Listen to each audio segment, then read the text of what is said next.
What's that sound? It's for amusement only, the EM and Bingo Pinball Podcast. Welcome back to For Amusement Only. This is Nick Baldridge. Before we get started, it is New Year's Eve. Happy New Year, everybody. I hope your days are filled in the upcoming year with bingo bliss. For tonight, I wanted to talk about 1956's Bally Doubleheader.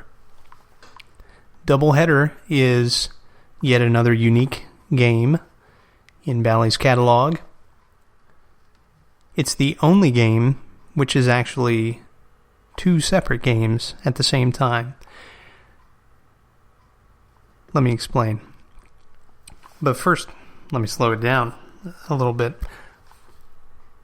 A bingo pinball machine is pinball. You have a plunger, you pull back, you shoot 5 balls, and you have to land in specific numbers in order to try and get 3, 4, or 5 in a row using the numbers on the backglass. In order to do this, you have to use all your skill to shift the machine without tilting. A gentle nudge at just the right time, a careful bop to make a ricochet off a post, a slight pull to get a ball to avoid a hole. All these skills are required and more. If you manage to get the ball all the way down the playfield, it'll land in a specially marked hole called the ball return, at which point it's loaded back up into the shooter lane and ready to fire again. So in Doubleheader's case, game number 1 is a single fixed bingo card. This bingo card has red, yellow, and green lines.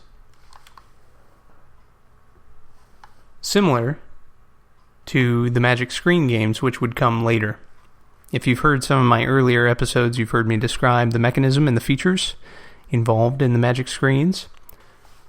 In this case, the line orientation is slightly different, and the functionality of the lines is quite different. This game has advancing odds and goes from 4 replays for a 3 in a row, 16 for 4 in a row, and 64 for a 5 in a row, all the way up to 48 for 3 in a row, 144 for 4 in a row, and 192 for 5 in a row. The red, yellow, and green lines will score double for red and yellow, and triple for green. It's worth noting that green is made up of the primary diagonals on that bingo card.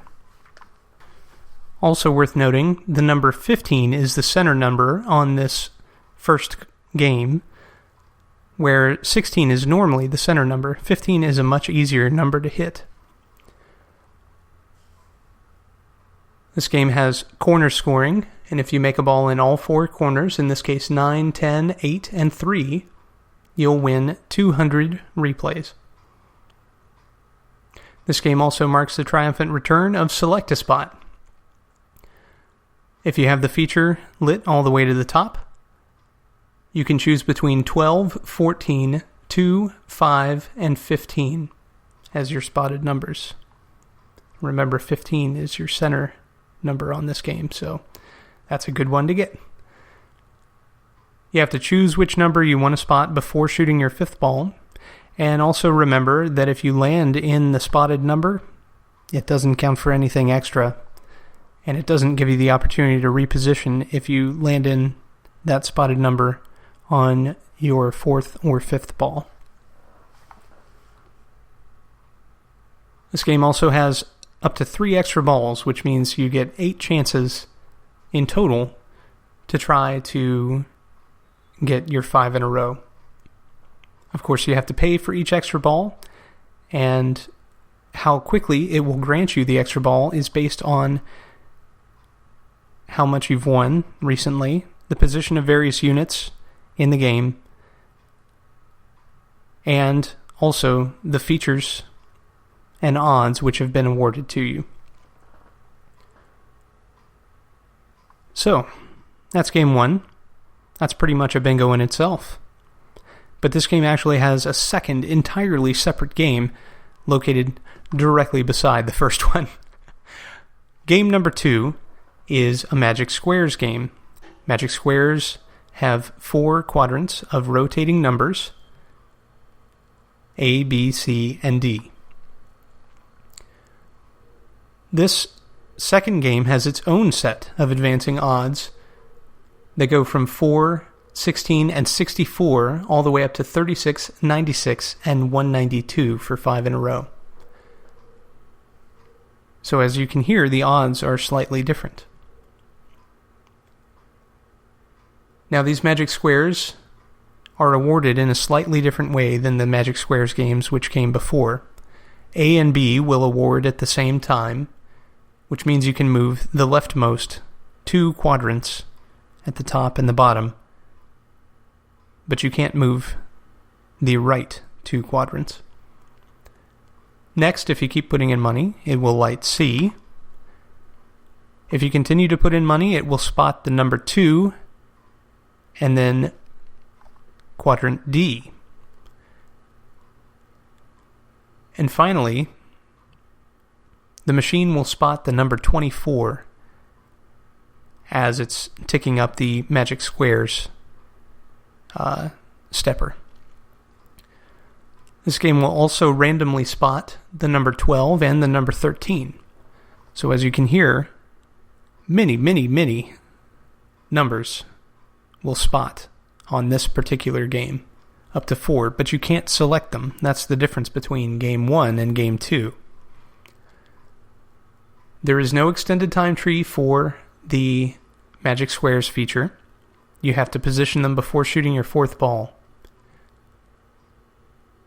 Also missing from game number 2 are the double, triple, and quadruple replay awards, which are randomly awarded based on different colored lines. There are no colored lines on game number 2.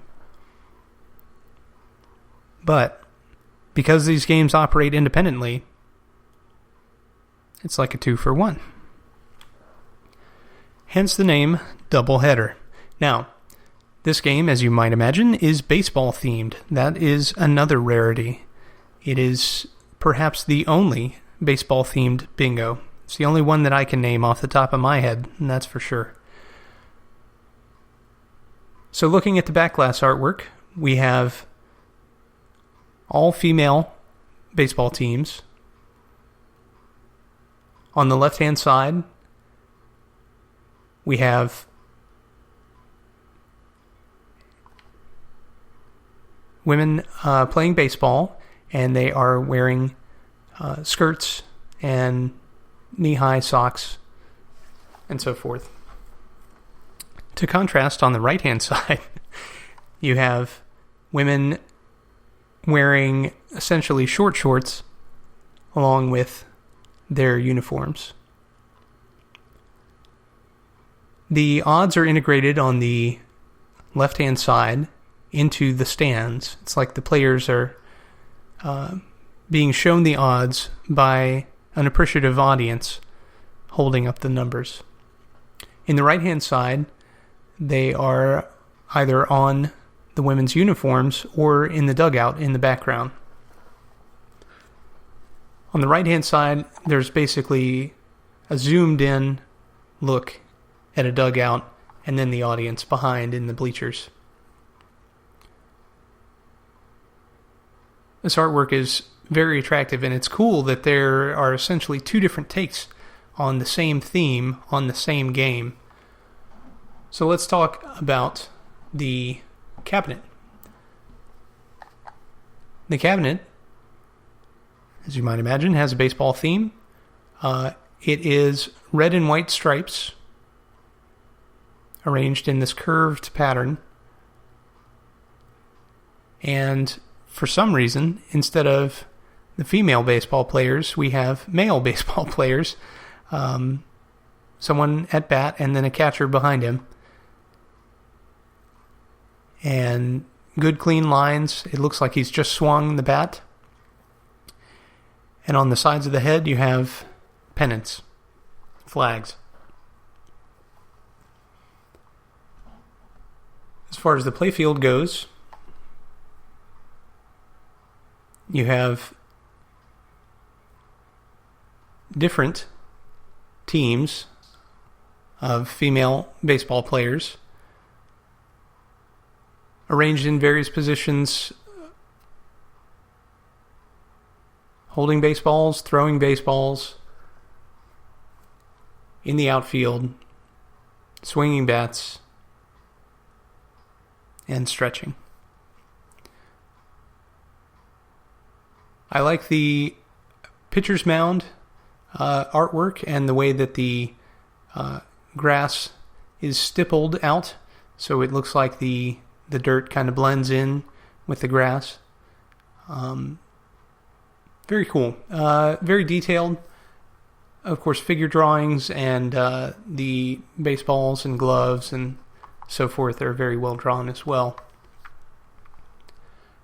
This is a very rare game. There are only a handful known to be in existence.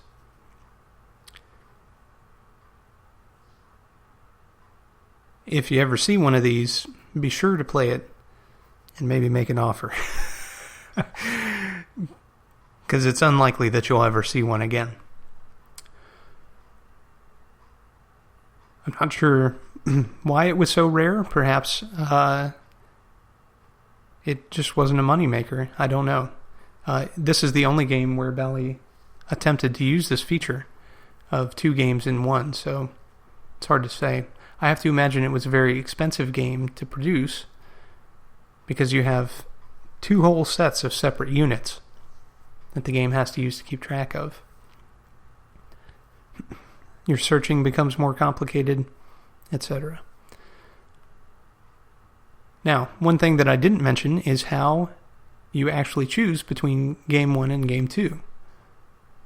You have to push the number 1 in order to play for features and odds advancements on Game 1, or you push the number 2 button before putting in coins in order to advance the features and odds on Game 2, or even just qualify it. That's pretty cool. Again, this is one that I would love to play. Both games look to be pretty challenging. I love the fact that there are so many spotted numbers on the Magic Squares game. I think that is a great feature, and the numbers that are spotted are good ones to spot. They're all in the cross, which does not move in the center of the bingo card for game number 2.